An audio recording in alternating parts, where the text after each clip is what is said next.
নমস্কার, আমি তমালিকা চলে এসেছি আর একটা ড্রয়িংয়ের সুন্দর ভিডিও নিয়ে। তো 2-3 দিন আগেই আমি একটা শর্টস তোমাদের সাথে শেয়ার করেছিলাম গণপতি বাপ্পার। তো সেটারই ফুল টিউটোরিয়াল ভিডিও নিয়ে আমি আজকে চলে এসেছি। তো প্রথমেই একটা ছবি আমি সিলেক্ট করে নিয়েছিলাম আর সেটাকে পেন্সিল দিয়ে আমি স্কেচ করে নিয়েছিলাম। আর তারপরে আমি কিছু পেন্সিল কালার ইউজ করেছি। এখানে যে ছবিটা আমি এঁকেছি, এখানে শিব ঠাকুরকে মাথায় করে নিয়ে গণেশ ঠাকুর যাচ্ছে। তো তার জন্য মাথার ওপরে রয়েছে শিবলিঙ্গ, আর শিবলিঙ্গটাকে আমি যেহেতু পেন্সিল কালার দিয়ে করছি তাই ডিরেক্ট কালো কালারটা ইউজ না করে এখানে 3টে কালার ইউজ করেছি, brown, dark brown, light brown আর ব্ল্যাক। এবং সেটা দিয়ে কত সুন্দরভাবে দেখো শিবলিঙ্গটাকে ফুটিয়ে তুলেছি।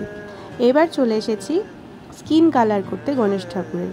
আর সেখানে স্কিন কালারের জন্য আমি ইয়েলো কালার আর লাইট ব্রাউন কালারটাকে ইউজ করেছি।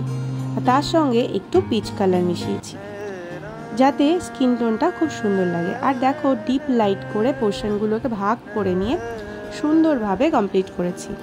সমস্ত জায়গায় কিন্তু কালার দেওয়ার প্রয়োজন পড়ে না, কিছু কিছু জায়গায় আমি কিন্তু কালারটা ছেড়ে গেছি আর তাতেই কত সুন্দর দেখাচ্ছে। এরপর নিয়ে নিয়েছি একটা হালকা পিঙ্ক কালার, আর পিঙ্ক কালারের সাহায্যে কানের কালার আর ঠোঁটের কালারটা করে নিয়েছি। তারপর ব্ল্যাক আর ব্রাউন কালারটা মিশিয়ে চোখটা, আইব্রোটা করে নিয়েছি। এইবার বাকি যে স্কিন পোর্শনটা ছিল সেটাতে আমি একইভাবে 3টে কালার দিয়ে স্কিন টোনটা কমপ্লিট করে নিচ্ছি। কত সুন্দর লাগছে দেখো এখনই দেখতে। তোমরা কোন মিডিয়ামে কাজ করতে বেশি পছন্দ করো? আমার কিন্তু সব কিছুই ভালো লাগে, তবে চটজলদি বলতে গেলে প্যাস্টেল কালার অথবা এই ধরনের পেন্সিল কালার বেশি ভালো লাগে। খুব একটা সময়ও লাগে না, আবার কাজটা দেখতেও অনেকটাই সুন্দর হয়। আর অ্যাক্রিলিক কালার বা ওয়াটার কালার এগুলো তো আছেই, বেশ অনেকটা সময় নিয়ে করার জন্য, ভালো ভালো কাজ করার জন্য বেশ ভালোই লাগে। তো আমি এখানে মেনলি পেন্সিল কালারটা ইউজ করেছি এই ফিগারটাকে করার জন্য। আর বাকি যে ব্যাকগ্রাউন্ডটা রয়েছে সেটার জন্য কিন্তু আমি ইউজ করেছি ব্রাশ পেন। রিসেন্টলি ব্রাশ পেনটা আমি কিনেছিলাম, অনেকগুলো শেড আছে এখানে। তো সেই ব্রাশ পেনের সাহায্যেই আমি বাকি ব্যাকগ্রাউন্ডটা করেছি যাতে ঠাকুরের এই পোর্শনটা অনেক বেশি ভিজিবল হয়, অনেক বেশি সুন্দর লাগে দেখতে। তার জন্য এখানে আমি অনেকগুলো শেডের ব্রাশ পেন নিয়ে নিয়েছি, রেড, অরেঞ্জ, তারপর ক্রোম ইয়েলো, লাইট ইয়েলো এবং ইয়েলো অকার। এতগুলো কালার দিয়ে আমি কিন্তু পেছন দিকের ব্যাকগ্রাউন্ডটা শেষ করেছি। আর নিচের দিকে যে জায়গাটা রয়েছে সেখানে আমি blue colour, ash colour, purple colour এই সমস্ত কিছু দিয়ে এবং পিঙ্ক কালার দিয়ে আমি কিন্তু নিচের দিকের ব্যাকগ্রাউন্ডটা শেষ করেছি। আর দেখো ছবিটা এখনই কত সুন্দর ফুটে উঠেছে। আর যে ফুলগুলো ছিল সেগুলোর মাঝখানে আমি দিয়ে দিয়েছি ছোট্ট ছোট্ট করে ইয়েলো কালারের ডট, আর জুয়েলারিগুলোকে গ্রিন কালারের করে নিয়েছি।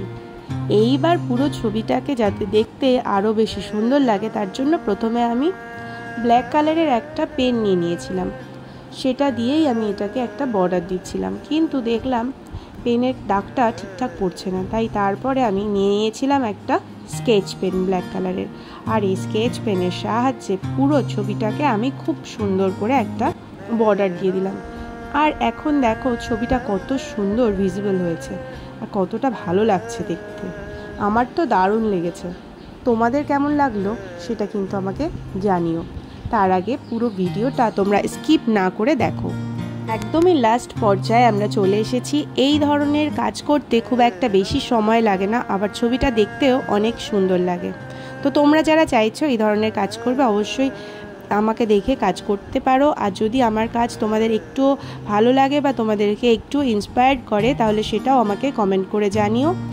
আর দেখা হচ্ছে নতুন ভিডিওতে নতুন কোনো বিষয় নিয়ে। এখনকার জন্য টাটা, বাই বাই।